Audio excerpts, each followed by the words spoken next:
நல்ல லெங்க்தியான ஒரு லேக்கு, நல்லா இருக்கு. எவ்வளோ ஆழம் கீழே இருக்குன்றது தெரியல. உள்ள இறங்கி தான் போய் பார்க்கணும். இறங்கி போனால் பார்க்க தான் முடியும், மறுபடியும் திரும்பி வர முடியும். ஸோ இந்த லேக்கோடைய பேர் வந்து திகிலி புக்ரி. இது அசாம்ல கவுஹாத்தியில் இருக்குது. பகல்லவே எனக்கு சான்ஸ் கிடச்சிச்சு, இருந்தாலும் வெயில் அதிகமாக இருந்ததுனால நான் பகலில் வரல. நான் சாயங்காலமாக வரேன். சன்செட் ஆனதுக்கப்புறம் ரிலாக்ஸ்டாக கூலான லைட்டிங்கில் ஒரு அழகான ஒரு ரைடு போகிறேன் அப்படின்னு சொல்லிட்டு. எப்படி சீட்டிங் பண்ணிடுறாங்க, சும்மா ஜாலியாக நக்கலாக வீட்டில் தூங்கிக்கிட்டு இருக்க மாதிரி கிரிக்கெட் மேட்ச் பார்த்து.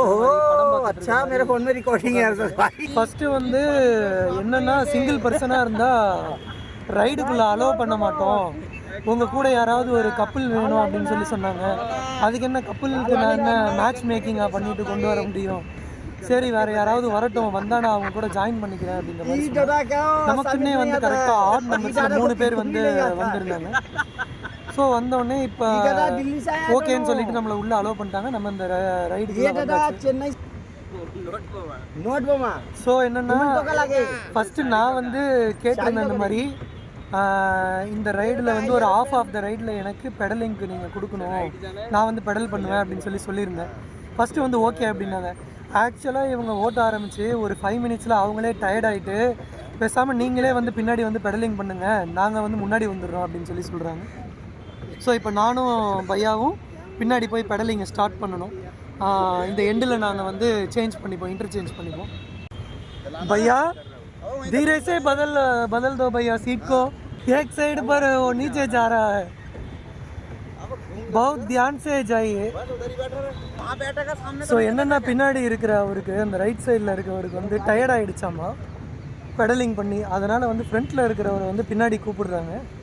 ஸோ என்னென்னா, இப்போ நான் சொல்கிறேன், பேலன்சிங்காக போகணும், இல்லாட்டினா வந்து 4 பேருமே உள்ளே கவுந்துருவோம் இந்த லேக்கில் அப்படின்னு சொல்கிறேன். ஸோ அதான் கவனமாக நீங்கள் வந்து சேஞ்ச் பண்ணுங்கள் அப்படின்னு சொன்னேன். ஏன்னா பேலன்ஸ் போயிடுச்சுன்னா அப்படியே மொத்த பேரையும் கவுத்து விட்டுரும். கொஞ்சம் ஜர்க்காக தான் இருக்குது.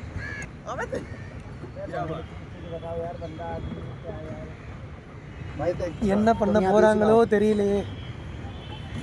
என்ன பையா சேர்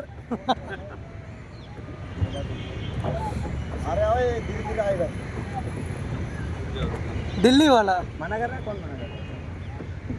दिल्ली से हम दिल्ली वाला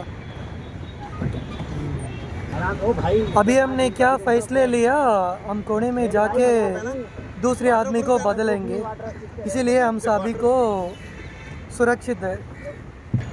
அதாவது என்னென்னா வந்து, இந்த எண்டில் போயிட்டு, அதாவது ஏதாவது ஒரு கார்னருடைய எண்டில் போய் சேஃபாக நம்ம பெடலிங் பர்சன் சேஞ்ச் பண்ணிக்கலாம் அப்படின்னு சொல்லி ஒரு டீலிங்க்கு வந்திருக்கோம். இந்த மிடில் ஆஃப் த லேக்கில் வந்துட்டு இந்த சேஞ்சிங்லாம் பண்ண வேண்டாம், நம்ம எண்டில் போயிட்டு சேஞ்ச் பண்ணிக்கலாம் அப்படின்னு சொல்லியிருக்கோம். அதனால் ஓகேன்ற மாதிரி எல்லாம் வந்திருக்காங்க. நடுவில்லாம் வந்து சேஞ்ச் பண்ணணும்னா அவ்வளோதான், அப்படி உள்ளே போக வேண்டியதுதான். ஸோ அதனால் நல்ல ஐடியா, இந்த டீல் எனக்கு ஓகே. ஒரே தூக்கமாக வருது, அப்படியே தூங்கிடலாம் போல இருக்குது. நல்லா அப்படியே லேக்கோடைய அந்த சில்னஸ்ஸு, சில்லுன்ற காற்று அதெல்லாம் மேலே பட்டவுடனே அப்படியே லைட்டாக கொஞ்சம் ட்ரௌசி ஆகுது. இன்றைக்கி நாள் ஃபுல்லாக அலைஞ்சு டயர்ட் ஆகிடுச்சு இல்லையா, அதனால் அப்படியே ஒரு ரெஸ்ட் மாதிரி எடுத்து தூங்கிடலான்ற மாதிரி இருக்குது. தூங்கணும்னா நம்ம ஆளுங்க ஏதாவது சீட்டு மாற்றுறேன்னு சொல்லிட்டு ஃபன் பண்ணுறேன்னு சொல்லி உள்ளே விட்டுருவாங்கன்ற ஒரு பயம் வேறு நமக்கு நிறையா இருக்குது. ஸோ இந்த கூட இருக்கிற பாய்லாம் வந்து ஹிந்தியில் சும்மா கெட்ட வார்த்தையில் கண்ணா பின்னான்னு பேசிட்டு இருந்தாங்க. நீங்கள் என்ன வீடியோவாக பேசிகிட்டே இருக்கீங்களே, விளாகிங் பண்ணுறீங்களா அப்படின்னு. ஆமாம் அப்படின்னு.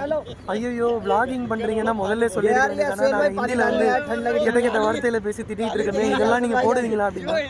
ஆமாம் போடுவேன் அப்படின்னு சொல்லிட்டு சொன்னேன். அதனால் ஒன்றும் பயப்படுறதுக்கு ஒன்றும் இல்லை அப்படின்னு சொல்லியிருக்கேன். நம்ம கூட நம்ம ரைட் சைடில் இருக்க பையா வந்து முஸ்லீம். அவர் என்னென்னா ஃபஸ்ட்டு வந்து லைட்டாக பயந்துட்டார், தாடியெல்லாம் வச்சுருக்கிறதுனால பார்க்கக்கூடிய வியூவர்ஸ் வந்து ஏதாவது தப்பாக எடுத்துப்பாங்களோ, அது வேறு மாதிரி எடுத்துப்பாங்களோ. காஷ்மீர் பஹல்காமில் நடந்த விஷயங்கள், அதனால் அந்த நெகட்டிவ் இமேஜஸ், பேட் இமேஜஸ்லாம் இருக்கும் இல்லையா, ஸோ அதனால் வந்து பயந்துட்டார்.